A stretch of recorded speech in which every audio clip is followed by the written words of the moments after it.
Graça e paz, amada igreja. Pode se assentar, querido irmão, querida irmã. Hoje eu quero te convidar a abrir a palavra de Deus, Filipenses capítulo 2. Filipenses capítulo 2, texto maravilhoso sobre a humilhação e a exaltação do Senhor Jesus. Filipenses capítulo 2, enquanto você abre, apenas agradecer mais uma vez, apóstolo Sinomar, nosso mestre, bispa Noemi, que honra estar aqui com cada um dos bispos e pastores e liderança da Luz para os Povos, que tanto edifica a minha vida e a minha trajetória. A bispa Noemi falou aqui, gente, eu sou filho de pastor, neto de pastor, bisneto de pastor, misericórdia. A situação é mais grave do que você imagina. Meus 4 bisavôs e minhas 4 bisavós foram crentes, pastores, plantadores de igreja, por parte de pai e por parte de mãe, né? Por parte da minha mãe, minha avó Hebe e meus bisavós José de Benedito e minha bisavó Margarida, eles foram ali colunas na Igreja Batista da Lapa, na São Paulo capital. Meu avô Esmeraldo era russo, e os pais dele, meus bisavós russos, Stefan Paley e Varvara Paley, plantaram a Igreja Batista de Lucélia, no interior de São Paulo. Agora em abril essa igreja vai completar 80 anos, eu vou ter o privilégio de pregar no púlpito que o meu bisavô iniciou a pregação 80 anos atrás. A palavra de Deus diz que uma geração contará a outra geração os gloriosos feitos do Senhor, amém, queridos?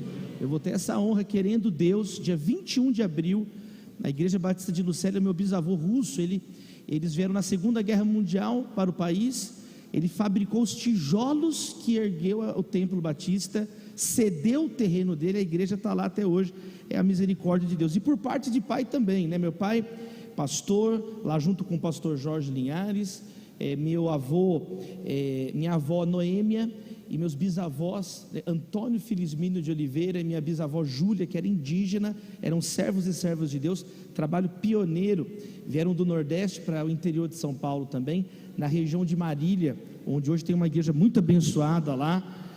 Morreram, meu bisavô morreu nos anos 40, falta de medicamentos, muito precária a situação. E meu avô Ederval foi presbítero da Igreja Presbiteriana Independente, meu bisavô Anísio Lago, minha bisavó Maria Lago começaram a primeira igreja presbiteriana independente em São Caetano do Sul, no ABC Paulista. Então na minha família, gente, você bate numa árvore assim, cai 20 mangas e 84 pastores evangélicos, é só misericórdia de Deus. Lá em casa o tio é pastor, primo é pastor, o cachorro é pastor alemão, o outro é pastor belga, é uma pastorada lá em casa, né? Cresci numa casa de missionários, cresci numa casa ouvindo pregações do apóstolo Sinomar, ouvindo fita cassete, disco de vinil do Ernesto Tonini, né? Meu pai colocava Tirai a Pedra, né? O pastor Ernesto Tonini, as pregações, ficavam o dia inteiro em casa, louvores. Então essa é a maior honra. Eu não tenho berço de ouro, mas eu tenho berço de oração, que importa mais, amém, queridos? Que é a maior bênção que nós podemos ter. Orem por nós, como a bispa disse aqui, a gente está em ambientes muito difíceis lá em São Paulo, muito difíceis. Eu estou terminando o doutorado em filosofia do direito na Universidade de São Paulo, na USP, faculdade mais antiga do Brasil, faculdade da USP, e a minha orientadora, com muito orgulho, eu sou orientando da professora Mara Regina, ela exige, né, de todos nós orientandos dela, que nós participemos de um programa de aperfeiçoamento de ensino para lecionar na graduação, junto com ela, na disciplina de introdução ao estudo do direito. É uma honra, né? Da principal faculdade de direito do país, a gente está ali. Então ora por nós, quem sabe um dia a gente vai abrir essa porta do concurso lá, para a gente ser professor concursado lá também, amém, queridos? Ora por nós. Mas estamos lá lecionando, lutando, e somos uma família em Cristo Jesus, amém, queridos? Somos uma família em Cristo Jesus. Deus, nunca foi o meu plano ser pastor, eu nunca planejei, não, eu vou ser um pastor, nunca planejei. Tanto é que eu fiz direito, né? Eu queria realmente seguir uma carreira no meio jurídico e etc. Mas aí quando Deus chama a gente, eu já tentei fugir igual o Jonas, é pior, não fuja do chamado, que é pior. Para onde você vai, brota um púlpito, louvado seja Deus. Então eu entendi que eu teria que conciliar, a atividade acadêmica, no meu caso não tem como advogar, mas na parte acadêmica, com o ministério pastoral. E na base de tudo isso, quer dizer, do nosso chamado, do nosso dia a dia enquanto cristãos e cristãs, está aqui um dos textos mais impressionantes que existem. Vamos ler juntos Filipenses 2, que fala sobre Jesus, fala sobre a característica definidora do Senhor Jesus para nós, numa reunião de liderança na igreja. Diz assim, Filipenses 2, verso 3 em diante: nada façam por ambição egoísta ou por vaidade, mas humildemente considerem os outros superiores a si mesmos. Cada um cuide não somente dos seus interesses, mas também dos interesses dos outros. Seja a atitude de vocês a mesma de Cristo Jesus, que embora sendo Deus, não considerou que ser igual a Deus era algo a que devia pegar-se, mas esvaziou-se a si mesmo, vindo a ser servo, tornando-se semelhante aos homens, e sendo encontrado em forma humana, humilhou-se a si mesmo, e foi obediente até a morte, e morte de cruz. Por isso Deus o exaltou à mais alta posição, e lhe deu o nome que está acima de todo nome, para que ao nome de Jesus se dobre todo o joelho, nos céus, na terra e debaixo da terra, e toda língua confesse que Jesus Cristo é o Senhor, para a glória de Deus Pai. Que a palavra de Deus frutifique nas nossas vidas, em nome de Jesus. Vivemos num mundo onde ninguém se importa com ninguém, a sociedade sem Deus, um mundo desalmado, onde as pessoas são muito orgulhosas. O orgulhoso, ele nunca pede licença, ele atropela os outros. O orgulhoso não pede perdão, ele sempre se justifica, tem sempre uma desculpa, já percebeu? Não dá o braço a torcer, não reconhece erros. A pessoa orgulhosa, ela nunca dá satisfações quando é necessário, mas ela gosta de ameaçar os outros. A pessoa orgulhosa é assim. A pessoa orgulhosa não agradece, mas gosta de cobrar, ela é pronta para cobrar. Orgulhoso não elogia, na Bíblia diz: honra a quem honra, mas orgulhoso não elogia, ele gosta de reclamar, ele reclama. Orgulhoso não ora, ele amaldiçoa. Orgulhoso não perdoa, ele busca vingança. Então vivemos num mundo com pessoas orgulhosas, vivemos em um mundo com pessoas que só pensam em si. Até teve um rapaz, perguntaram para ele assim: você se casaria com alguém como você? Ele pensou e falou: não, eu acho que eu não mereço tanto. Pelo amor de Deus, né, gente? Está repreendida essa pessoa, né? Tem gente que se acha demais. Eu não sei se vocês viram, viralizou no ano passado uma imagem de uma mulher na Itália. Ela casou com ela mesma. É muita falta do que fazer, não é, meus irmãos? Mas é verdade, uma festa, ela entrou vestida de noiva, tem a foto dela cortando o bolo. Se você colocar no Google assim, italiana casando consigo mesma, chama soligamia, quer dizer, a pessoa, só ela é boa, suficiente no mundo, só ela. O pastor Billy Graham, ele tem uma pregação famosa, que o Billy Graham, ele falava assim, que às vezes a gente fala muito do complexo de inferioridade, e nós não falamos do complexo de superioridade, de pessoas que se acham. E esse texto que nós lemos é a maior denúncia do orgulho humano que existe.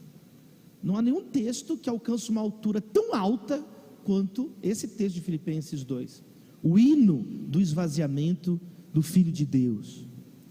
E ele começa o verso 3 que nós lemos, dizendo assim: nada façam por ambição egoísta ou por vaidade. É muito interessante, porque Filipenses, a carta aos Filipenses, ela é diferente, um pouco diferente das outras cartas do apóstolo Paulo. Por quê? As cartas de Paulo normalmente tem duas seções principais: uma seção doutrinária e depois uma seção prática, pastoral. A carta aos Filipenses não tem essa divisão, não tem. Ela parte da introdução, do endereçamento, direto para a parte prática, e apenas esse hino sobre Jesus no meio. Não tem uma longa exposição doutrinária. Muitos eruditos em Filipenses afirmam que provavelmente, porque a Filipenses era uma igreja madura doutrinariamente. Quantos estão entendendo, amém, queridos? Era uma igreja madura doutrinariamente. Então Paulo não tem a necessidade de corrigir erros doutrinários. Ele não tem essa necessidade. Você vê as outras cartas. Gálatas, Paulo fica desesperado. Ele fala assim: o que aconteceu com vocês? Vocês estavam correndo tão bem, agora vocês estão apegados a doutrinas do passado de novo. O que aconteceu no meio do caminho? Vocês perderam o primeiro amor. Para os Tessalonicenses, gente, Tessalonicenses parece pai e mãe falando com um menino, adolescente, pequeno, que está com preguiça. Ele fala: por que vocês não trabalham? Que doutrina é essa que vocês criaram do arrebatamento, que agora não tem que trabalhar mais? Ele dá uma bronca. Não quer trabalhar? Não tem problema, mas não come também. Paulo dando uma bronca. É quase que ele chama eles de vagabundo. Tem misericórdia de nós, amém, Deus? Tem misericórdia, Senhor. Quer dizer, ele quase chamou seus bandos de vagabundos. Vocês não vão trabalhar, não? Vão ficar olhando para o além agora? Ele ficou nervoso. Então, você olha Corinto, gente, 1 e 2 Coríntios, a igreja que mais tem problema na Bíblia é Corinto. Os corintianos estão dando trabalho até hoje. Deus tem misericórdia, amém, queridos? Dá trabalho até hoje, era uma confusão a igreja, problema moral, financeiro, de liderança, de ego, uma confusão. Filipenses não. Filipenses, eles não tinham problemas doutrinários, não tem parte doutrinária, não tem exortação doutrinária. E é a única carta que Paulo diz que tem saudades da igreja. É interessante. Ele diz: eu sinto falta, né? Saudades é uma coisa da lusofonia. Só Portugal, Brasil, Moçambique, só português que tem a palavra saudade. Não tem saudade em grego, não tem saudade. Mas ele diz: eu sinto falta de vocês. Eu sinto falta. Então Paulo amava muito os filipenses, mas talvez por isso, por ser uma igreja madura doutrinariamente, ser uma igreja que se afeiçoava ao apóstolo Paulo, talvez por isso, eles ficassem um pouco nariz em pé. Talvez justamente por causa disso, fosse uma igreja que estava um pouquinho orgulhosa, um pouquinho arrogante. Então aqui existe em Filipenses, esse capítulo 2, que é uma das joias de todas as Sagradas Escrituras, um dos textos mais sublimes e profundos da Bíblia, onde existe então aqui uma denúncia do orgulho, uma denúncia total. E o apóstolo Paulo então começa falando: nada façam por ambição egoísta ou por vaidade. Ele mencionou no capítulo 1 que tinham pessoas que pregavam não por causa de Jesus, pregavam por vaidade, pregavam para aparecer. Aí Paulo fala assim: eles acham que com isso eles vão me ofender. Não me ofendem, o que importa é que o nome de Jesus está sendo pregado. Só que ele não para por aí, ele volta ao tema agora no capítulo 2, quantos estão entendendo, amém? Ele volta ao tema. Sabe quando você está comendo e deixa um espinho do lado assim, você deixa do lado, ele deixa o espinho do lado, agora ele volta ao tema, ele volta do interesseiro. Ele fala: ó, se vocês pregaram com interesse para me ofender, não me ofenderam, mas agora eu quero falar uma coisa para vocês: não façam nada por ambição egoísta e nem por interesse próprio, mas humildemente considerem os outros superiores a si mesmos. O apóstolo Paulo, ele está trazendo aqui um conhecimento que já existe no Antigo Testamento, que Deus se opõe aos orgulhosos, Deus resiste aos orgulhosos, mas concede a sua graça aos humildes. Esse ensinamento já está no Antigo Testamento, já está em Provérbios, já está nos profetas, já está lá, por exemplo, Provérbios 11, verso 2, o orgulho leva a desgraça, mas com a humildade vem a sabedoria. Por exemplo, Provérbios 18, verso 12: a arrogância precede a destruição, e a humildade precede a honra. Então esse texto já está lá, esse conceito de que Deus resiste ao orgulhoso, mas dá graça ao humilde. E Paulo traz esse conhecimento aqui. Aí ele diz assim no verso 4: e cada um cuide não somente dos seus interesses, mas também do interesse do outro. Olha que interessante. Sabe, um cristão, quando ele planeja o ano dele, o mês, o semestre, um pastor, quando organiza a sua vida, então coloca ali os objetivos. Então, primeiro, Deus. Como é que está a minha vida com Deus? Buscar em primeiro lugar o reino de Deus e a sua justiça, nossa prioridade. Como é que está a minha vida com Deus? Como é que está meu coração? Como é que está a minha consciência? Examine-se o homem a si mesmo. Então, Deus, primeiro lugar, Deus. O maior mandamento é amar a Deus de todo o coração, de toda a alma, com todo entendimento e com todas as forças. Mas aí, eu preciso também colocar no meu planejamento a minha família, porque a palavra de Deus, Paulo fala para Timóteo: aquele que não cuida da sua própria casa, negou a fé e é pior que um descrente. É uma coisa tão básica, faz parte da graça comum cuidar da própria família. Então, olha o que Paulo fala. Então, minha família, eu tenho que cuidar da família. Paulo fala para Timóteo: não deixe que tenha nenhuma viúva sofrendo na sua família, quer dizer, nenhuma pessoa fragilizada, para que a igreja não fique sobrecarregada. O dever primário é da própria família. Quem recebe essa palavra? Amém, queridos? Então, a minha família, agora, não só a minha família, eu tenho que fazer o bem à igreja, eu tenho que pôr no meu planejamento de vida do ano, e a igreja? Está escrito assim em Gálatas 6:10: façamos o bem a todos, especialmente aos da família da fé. Especialmente, eu vou fazer o bem a todos, mas e a minha família na fé? Como estão meus irmãos? Como que eu posso? Então, é assim que é um cristão, ele não pensa só nele. E aí depois que você coloca os seus objetivos, as suas metas, você vai colocar, apesar das suas limitações, quem está entendendo? Você não precisa esperar está tudo bem na sua vida para se interessar pelo outro. Isso faz parte do nosso dia a dia enquanto cristãos. Como que eu posso ajudar esse pastor? Como que eu posso ajudar essa pessoa? Como que eu posso ajudar esse amigo? Esse amigo quer publicar um livro, como que eu posso ajudar? Esse aqui precisa, eu não posso ajudar todo mundo, mas alguém eu posso ajudar. Quantos estão entendendo? Amém, queridos?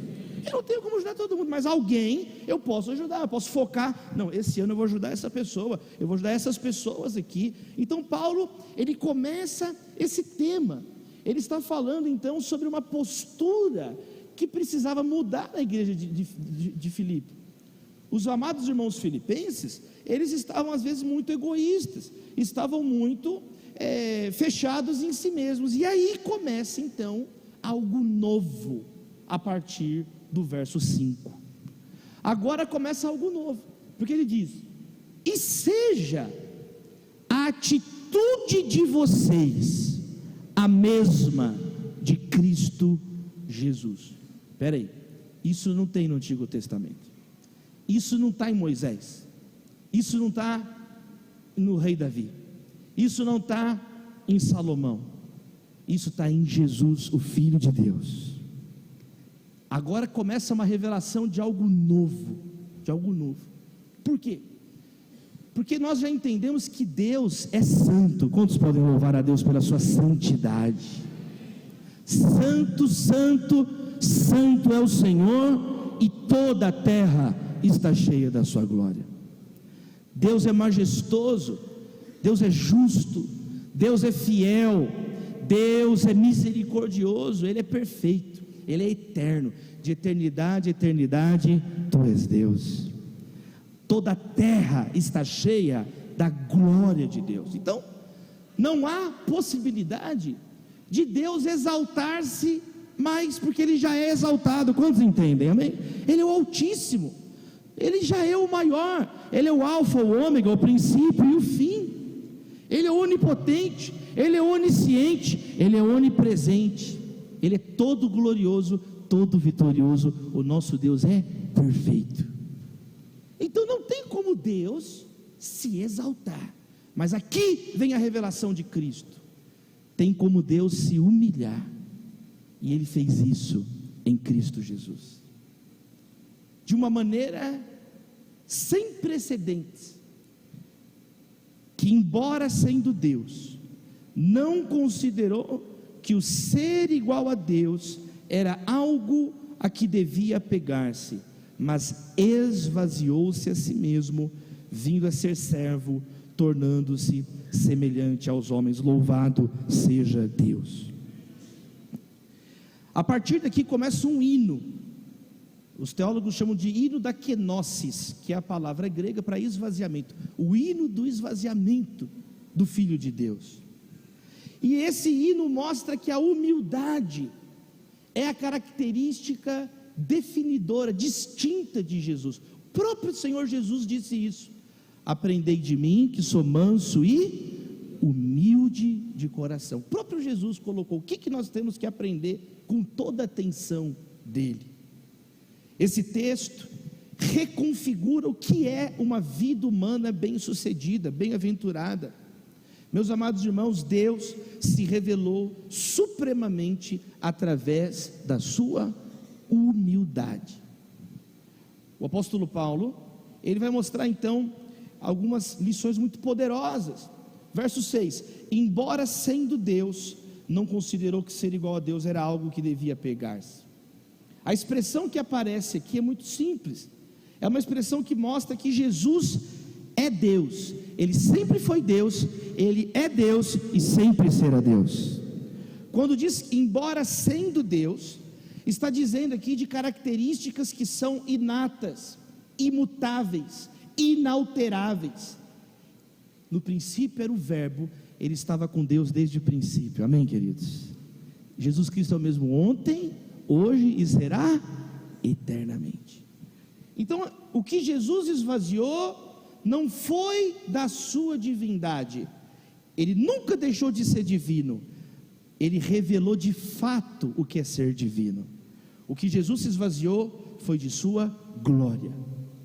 Paulo está dizendo que Ele se esvaziou não da sua divindade, mas Ele se esvaziou da sua glória, da sua majestade. Somente os verdadeiros líderes sabem administrar os seus privilégios. Somente os verdadeiros líderes sabem administrar os seus privilégios. Eu falei para vocês, eu sou filho, neto, bisneto de pastor. Eu sou pastor há 23 anos pregando a palavra de Deus. Tive a oportunidade de pregar em todos os estados do Brasil. Aliás, a cada ano eu tenho essa oportunidade. Cada ano, pregar em cada estado. Estava no Maranhão essa semana, no Acre, estou aqui em Goiás. E assim, Deus tem aberto portas. E eu aprendi muitas coisas sobre privilégios de pastores. Por exemplo, um pastor, a Bíblia fala sobre isso. Primeiro, nós temos o privilégio de anunciar o Evangelho de Jesus. Louvado seja Deus. Nós temos o privilégio de entregar a palavra. A Bíblia é um privilégio tão grande, esse privilégio que um pastor tem, um pregador tem, que está escrito assim, que aqueles que ensinam a palavra são dignos de dupla honra.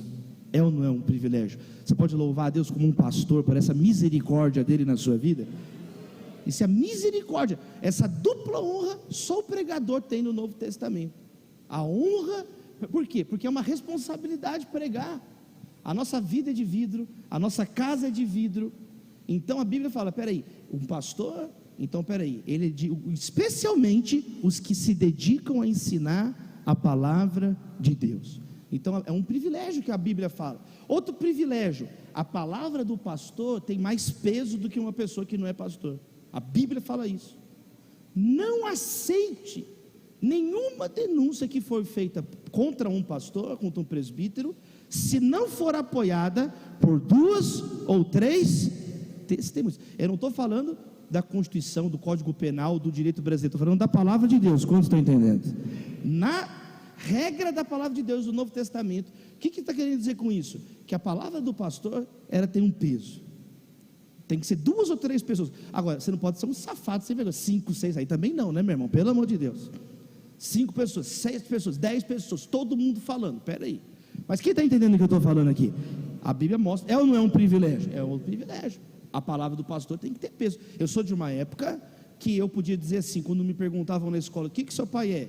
Meu pai é pastor. Hoje em dia você tem que falar assim, fulano de tal é um pastor sério, né? Você tem que explicar. Hoje em dia você tem que separar o joio do trigo. Você fala, não, ele é um pastor, mas ele é um homem de Deus, viu? Olha só, porque infelizmente virou o contrário, virou um pressuposto de canalha, de ladrão, de sem vergonha, de manipulador. Então, olha só o que a Bíblia está dizendo, que Jesus abriu mão, e Paulo mesmo, tem momentos que ele exigia os seus direitos, e tinha momento que ele abria mão dos direitos. Não é porque você tem um direito que você tem que exigir ele sempre. Quem está entendendo, amém, queridos?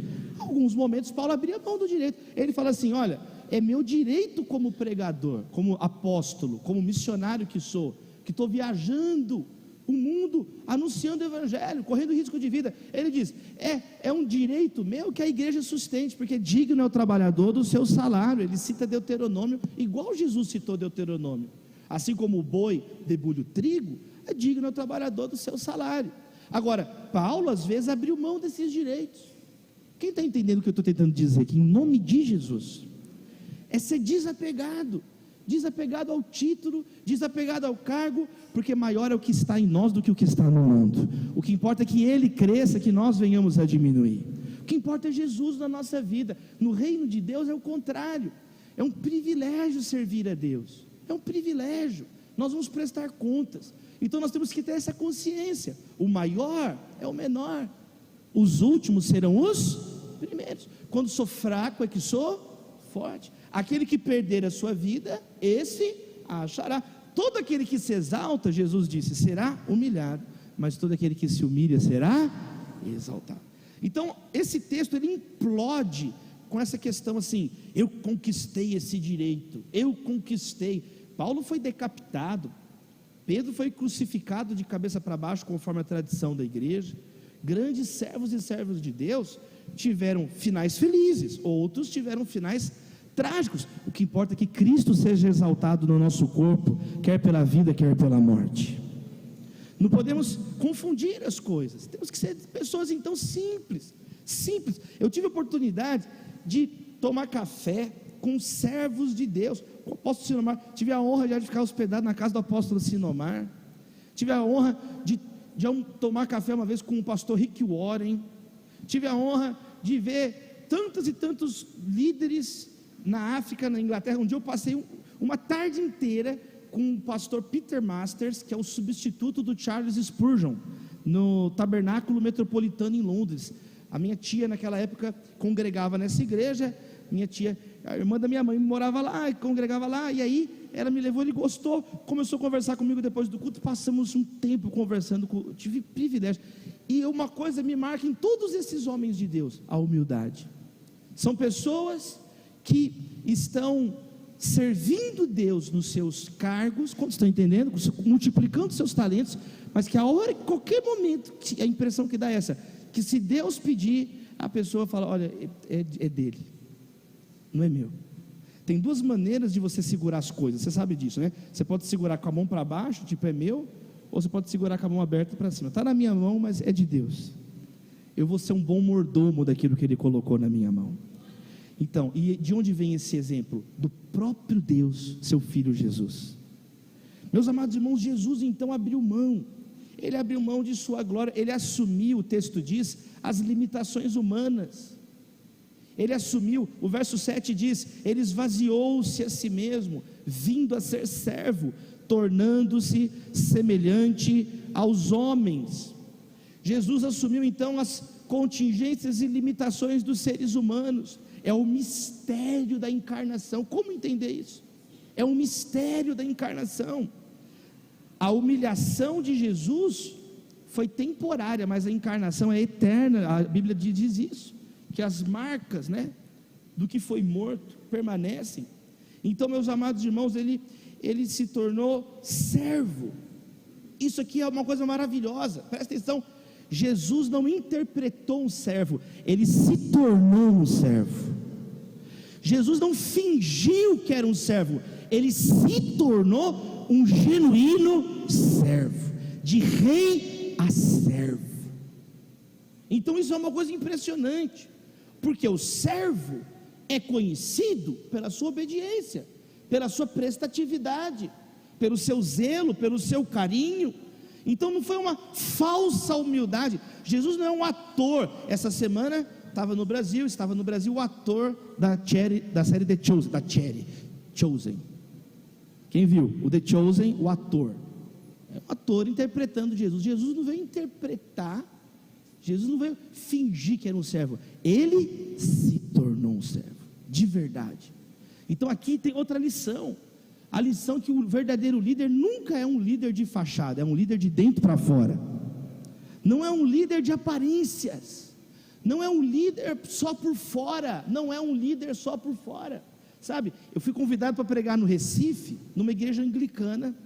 E lá na igreja anglicana evangélica, eles têm ainda colarinho clerical. Sabe, eles usam igual de padre. Na verdade, o colarinho clerical é uma vestimenta protestante. Os católicos se apropriaram dessa roupa, usam, mas a igreja anglicana mantém essa tradição. Então eles usam colarinho clerical. Então meu amigo, o bispo Miguel Shoa, falou: Davi, aqui eu sei que você não usa colarinho clerical, mas aqui o pessoal, a gente tem o costume de usar tal. Aí você não se importa? Eu falei: não me importa. Eu falei assim, mas eu não tenho, né? Empresta um, que aí eu uso. Eu vejo um GG, que eu estou gordinho, vejo um GG, e aí eu uso, não tem problema nenhum, me empresta aí. Aí eu estou lá no hotel, tocou o telefone do quarto, eu fui atender o telefone, era o moço da recepção. Santo Padre, sua roupa chegou. Eu falei: o quê? A minha roupa chegou?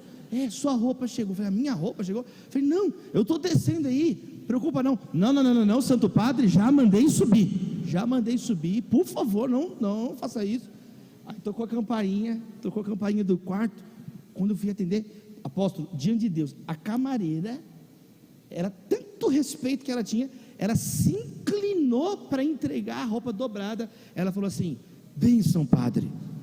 Gente, eu não sabia nem o que falar. Eu ali falei assim: vá e não peques mais. Eu falei com ela: vá, não peques mais.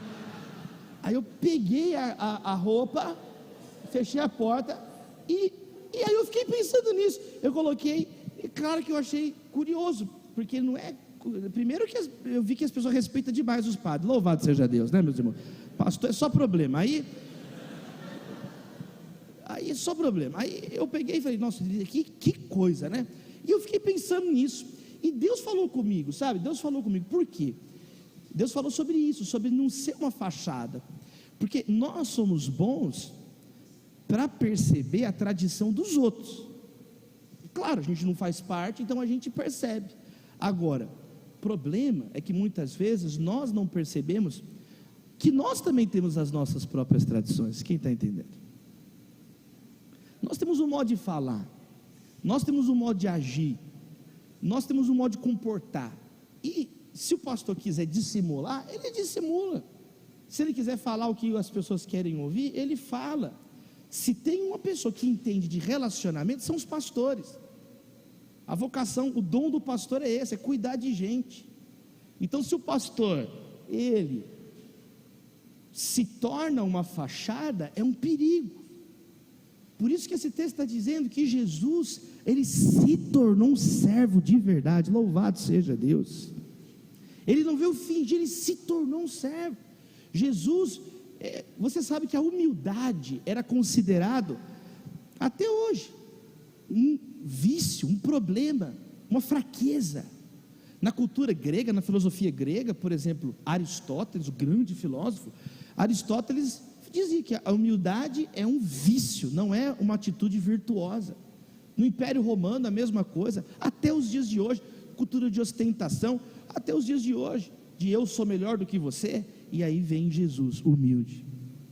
Aí vem Jesus e diz: não. Numa cultura de beijamão, Jesus nos ensinou a lavar os pés do próximo. Numa cultura onde muitas pessoas estão querendo ser exaltadas por si próprias, Jesus vem e fala: não, eu vou lavar os pés. Aí foi lavar o pé de Pedro. Aí Pedro: Senhor, nunca vai lavar meu pé. Por que Pedro falou isso? Porque Pedro queria preservar a dignidade de Jesus. Pedro queria ser amado por Jesus, mas ao mesmo tempo ele entrou em crise. Falei: peraí, como que Jesus, que é o meu Senhor, vai lavar meu pé? Não cabia no pensamento de Pedro isso. Não cabia na mente de Pedro. Como é possível o meu Senhor lavar o meu pé, a tarefa que era considerado até indigna naquele período. E aí Jesus falou: Pedro, se eu não lavar o teu pé, aí você não tem parte comigo. Aí Pedro assustou, né? Então Jesus lava tudo, a cabeça, o corpo, o pé, eu quero tudo agora eu quero tudo. Pedro, ele vai do nunca ao tudo agora, né? Ele é bem Pedro mesmo, né? Bem petrino, né? Pedro, e aí Jesus vai então, pega uma toalha e lava os pés, servo, e está dizendo: olha, é isso mesmo, eu sou o mestre de vocês, eu sou o Senhor de vocês. Se eu que sou o Senhor estou lavando os pés de vocês, vocês também têm que seguir o meu exemplo e lavar os pés uns dos outros. Lavar os pés uns dos outros. Jesus nos deixou, gente, sem desculpa. Não tem desculpa. Você não pode dizer assim: eu não estou num bom dia para servir. Vai para o inferno, amém, meus irmãos? Vai para o inferno. Jesus lavou os pés na véspera da crucificação. Jesus estava na véspera da crucificação. Ele foi humilhado, ele foi traído, ele foi cuspido, ele foi espancado, ele foi açoitado, ele ficou nu, ele sentiu sede, deram vinagre, e na véspera de tudo isso, e ele sabia, porque João 13 começa dizendo assim: sabendo Jesus que havia chegado sua hora, reuniu com os discípulos. O texto abre dizendo que Jesus tinha plena consciência do momento, e naquele momento, pergunta para você, pastor, pastora, bispo, bispa: o que você faria hoje se você soubesse que amanhã vai ser o pior dia da sua vida? Todo mundo pensando na lua de mel, né? Todo mundo pensando na lua de mel. Sabe o que Jesus fez? Jesus lavou os pés dos seus discípulos.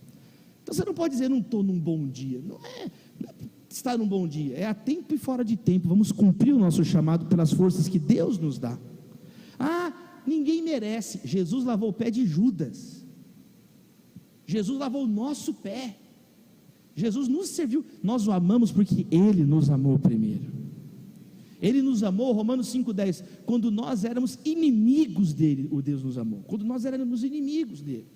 Então você não pode esvaziar a humanidade de ninguém. Você precisa amar as pessoas. Você não tem autorização bíblica para dizer: eu não vou lavar o pé porque eu sou melhor que essa pessoa. Não tem, isso não é bíblico. É amar a Deus, amar ao próximo como a si mesmo. Não fique devendo nada a ninguém a não ser o amor. Romanos 13, verso 8. O cristão é indesculpável, nós temos uma dívida de amor. O cristão olha para outra pessoa, ele não olha assim como um consumidor: como que eu posso me aproveitar dessa pessoa? Ele não olha para outra pessoa como um credor: o que eu vou exigir dessa pessoa? O cristão olha para o outro como um endividado: eu devo amor a essa pessoa, eu devo amor, respeito, eu tenho que amar essa pessoa. Vivemos num mundo onde as pessoas, os fariseus, dividiam a humanidade: quem eles amavam e quem eles odiavam. Era assim.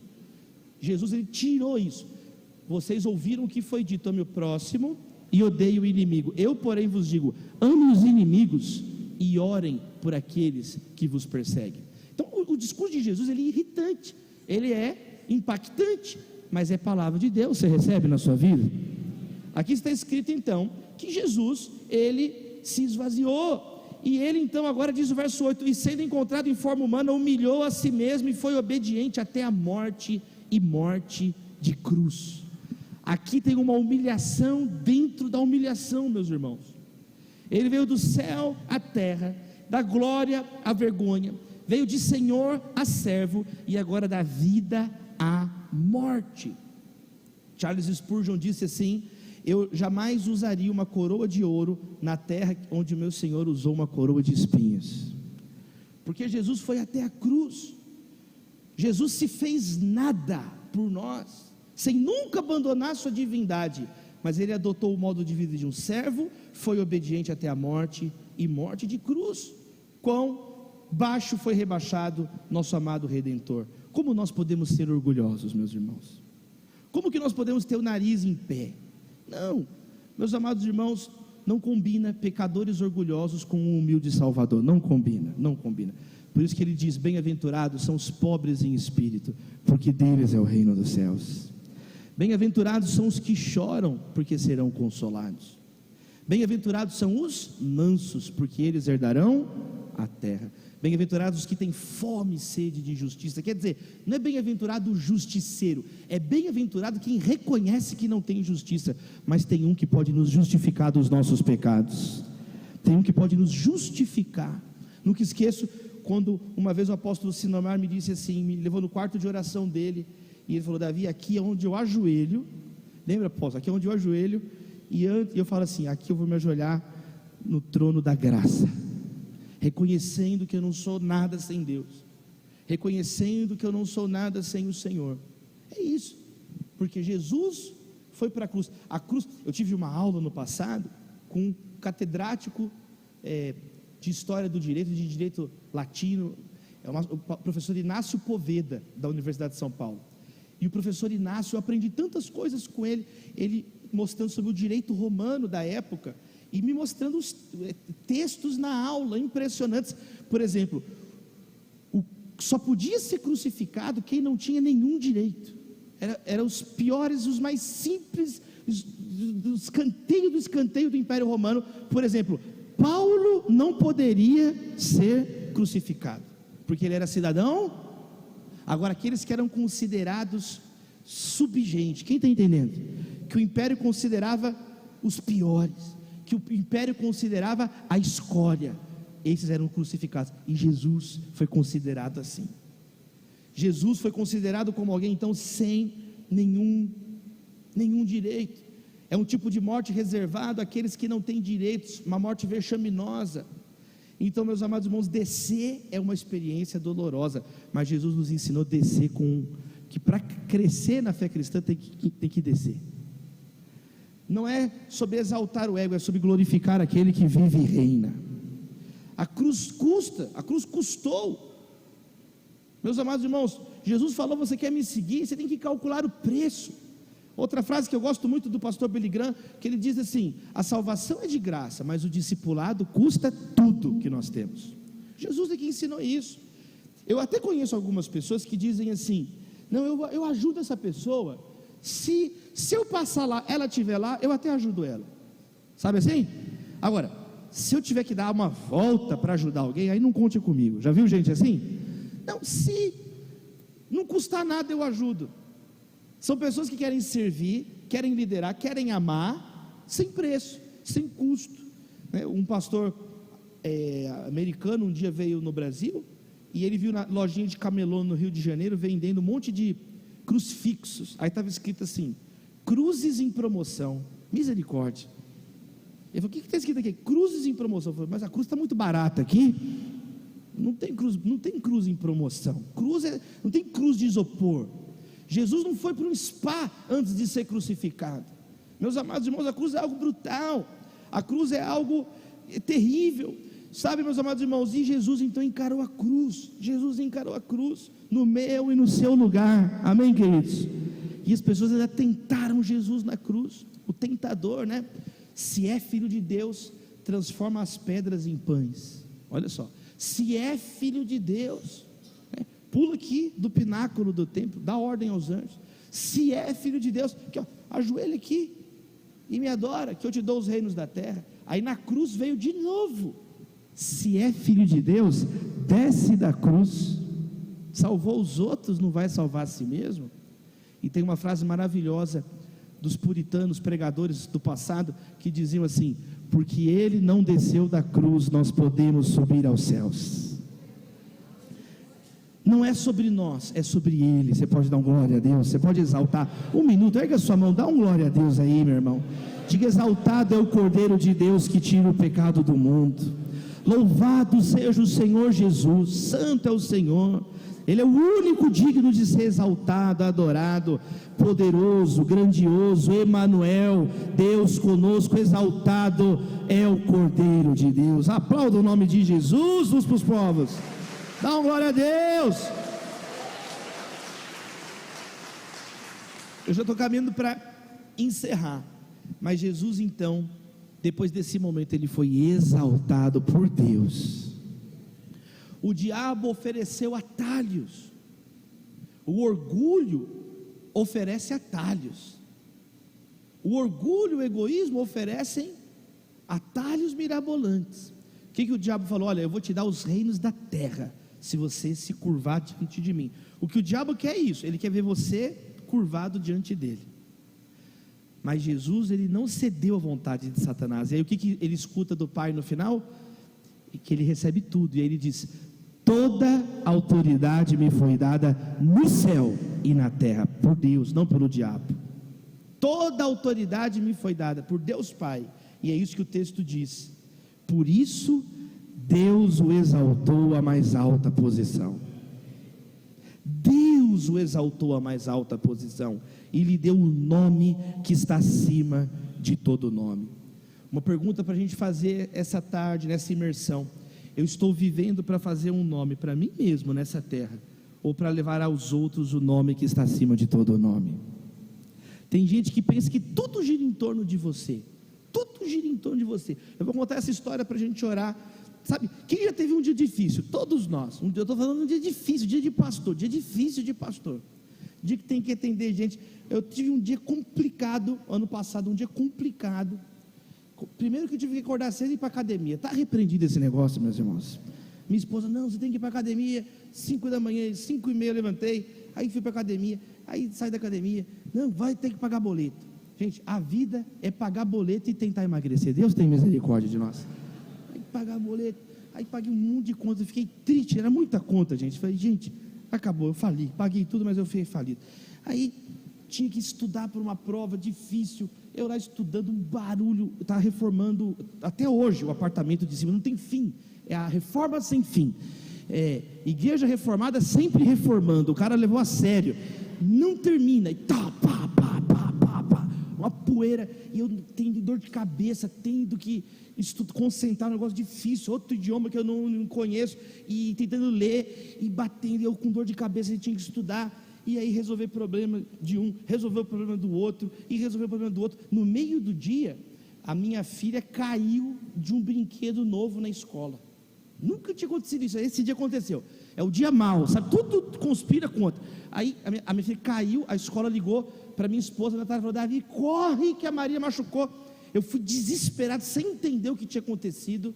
Ela chegou lá, a bispa falou que minha esposa é cantora lírica, né? Então ela fica cantando o tempo inteiro, né? Até a risada da minha esposa é lírica, ela ri assim, né?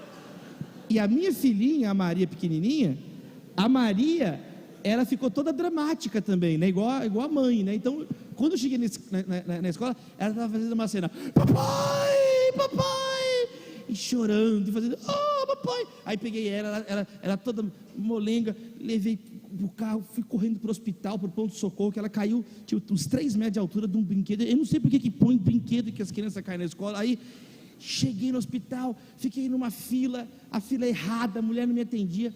Estava escrito assim, recepção. Eu falei: você pode mudar para decepção aqui, porque eu estou esperando. Briguei com a recepcionista, deu tudo errado esse dia. Aí eu sei que no final do dia eu estava com uma dor de cabeça, pressão alta, 14/9, e subindo. Eu estava cansado. Eu falei: Natália, eu vou tomar um banho para tentar acalmar. Que eu estou resumindo, viu, gente? Foi pior do que isso, tá? É que eu falei só o que Deus permitiu falar aqui, sabe? Foi um dia daqueles de difícil. Quando chegou na hora de deitar, eu nem peguei no telefone aquele dia. Não peguei, não teve como. Aí eu falei: Natália, eu vou pegar agora o telefone, eu preciso zerar as mensagens, porque se acumular 2 dias, eu travo meu telefone, porque as pessoas ligam para a gente só para falar problema. É ou não é, pastor? Ninguém liga para falar coisa boa, não tem isso. Pastor, estou te dando um presente, você vai para o resort. Não existe essa ligação. É só problema. Não existe. Então, era só problema, eu tenho que resolver. Aí deitei assim, concentrei, vamos lá. Aí comecei a deletar, era quase 200 mensagens. Eu deletei, expulsei demônio. O que é essa pessoa? Deletei o contato da pessoa. Chegou numa pessoa, que só uma pessoa tinha me mandado dentro da conversa mais de 100 mensagens. Eu não estou falando um grupo, eu estou falando um único infeliz, um único filho de Belial fez isso. Eu mostrei para minha mulher, eu não estou acreditando nisso. Aí eu abri a conversa, a pessoa falou assim, tipo, 8 da manhã ela me mandou uma mensagem: pastor, eu não respondi, não peguei o telefone. 8h10, pastor. Aí 8h20, pastor Davi, não sei para que você dá o telefone, não vou te procurar nunca mais. A pessoa apelou. Aí 9 horas me falou umas impropérios. olha, precisei de você e você não atendeu. Aí parou, aí tipo assim, meio-dia, pastor, me perdoa, eu estava nervoso. E aí a conversa continuava sozinha, era um monólogo, a pessoa conversando sozinha, era um, sabe, um solilóquio, a pessoa conversando, falando, brigou. Eu fiquei ficando tão irritado com aquela pessoa. Falei, olha que miserável. Ele começou a briga, continuou a briga, terminou a briga. Eu nem entrei nessa briga aqui, não consegui nem entrar nessa briga. Estava doido para brigar com alguém, eu não consegui entrar na briga. Porque tem gente que é assim, a pessoa pensa que tudo gira em torno dela. Que tudo gira em torno dela, que ela não pensa que você pode ter um dia, não é assim? Que o pastor às vezes tem um dia que ele não teve tempo de ver, ele não teve tempo, que a filha caiu, que machucou, que tinha outras pessoas também com problemas, e não era nada, era um problema que resolveu sozinho. Normalmente é coisa assim. Você não pode ser essa pessoa. Você não, uma ovelha imatura, um bode, que tem uns bodes no meio, né, das ovelhas, né? Sabe, um trigo que está crescendo, um joio, você não nem encontra. Agora, um pastor se comportar assim, um homem de Deus, uma mulher de Deus, não, você tem que ser diferente. Você tem que falar assim: eu e meu iPhone serviremos ao Senhor, amém, meus irmãos? Você tem que ser uma pessoa que Jesus está em primeiro lugar na sua vida. Você tem que ser uma pessoa, sabe, diferente, é outra mentalidade. É outra mentalidade. Então a mentalidade do pastor é essa, é o que o texto está dizendo, sabe? As coisas não giram em torno de nós. Sabe de quem que as coisas giram em torno? Para que ao nome de Jesus se dobre todo o joelho, nos céus, na terra e debaixo da terra, e toda língua confesse que Jesus Cristo é o Senhor, para a glória de Deus Pai.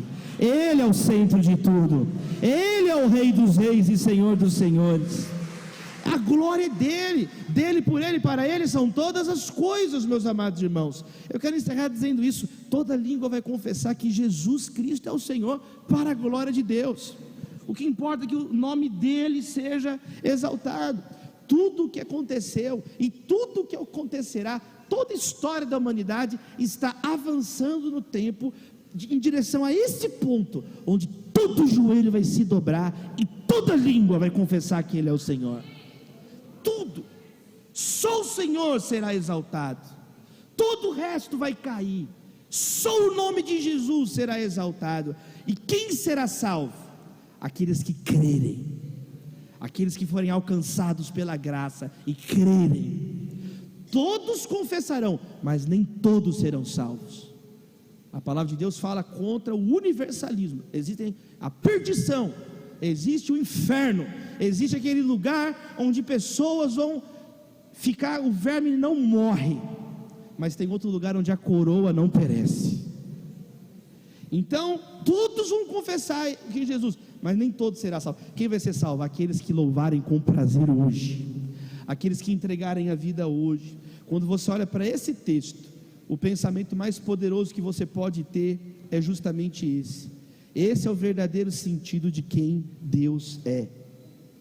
O caminho para subir na liderança é descer. Cristo demonstrou o seu amor morrendo por nós. Que nós possamos demonstrar o nosso amor vivendo para Ele. Que Deus abençoe vocês.